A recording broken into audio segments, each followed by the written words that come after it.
Audrey, la présidente des commerçants du centre-ville, est ravie de voir une nouvelle enseigne arriver. Je suppose ça correspond à votre politique et ça montre que ça bouge aujourd'hui dans le centre-ville.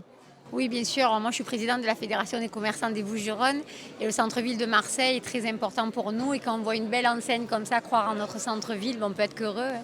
Surtout, ça crée des emplois. Donc, c'est très, très positif et avec un endroit en plus emblématique de la rue Saint-Féréol.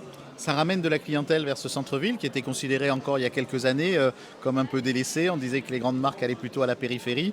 Là, vous les voyez revenir, c'est positif. Alors, on avait cette conversation il y a 5 minutes avec des collègues. On disait qu'il y a de plus en plus d'enseignes qui croient et qui vont croire au centre-ville de Marseille. On le voit avec eux aujourd'hui et ça, on est très très heureux.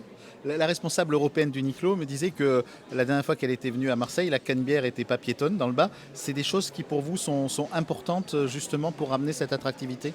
Alors oui, le fait qu'il y ait eu la piétonisation du centre-ville et cette volonté d'avoir la partie vraiment badaud, promenade, bien vivre, donne encore plus envie d'investir dans le centre-ville, effectivement. Il n'est pas asphyxié par tous les véhicules et ça donne une très belle image, effectivement.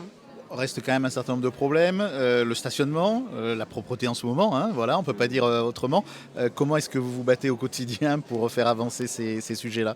Alors c'est vrai que sur le stationnement, il y a beaucoup de sujets, mais je crois on va vers une mobilité douce, vers pas mal de mutualisation au niveau de dispositifs, de la livraison. Il y a les sujets du dernier kilomètre. Je pense que toutes les forces vives du territoire sont mobilisées sur ces sujets.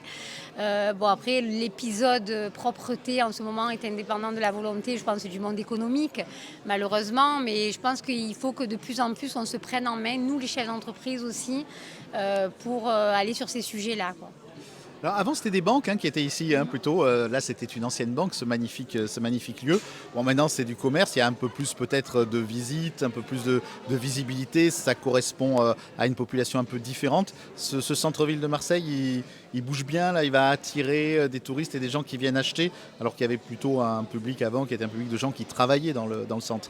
Alors clairement, c'est vrai que d'avoir, bon, on adore nos banquiers, on en a besoin, hein, mais d'avoir une grande banque comme ça en pleine rue Saint-Féréol, c'est pas très attractif. Et on dit bienvenue à des enseignes comme ça dans la rue Saint-Féréol. Effectivement, il y a toujours des actifs, mais il y a de plus en plus de gens. On a vu le tourisme à Marseille qui ne fait qu'augmenter. Et je pense qu'effectivement, on va vers un centre-ville où on a envie de promener. Et les gens viennent de partout pour visiter Marseille.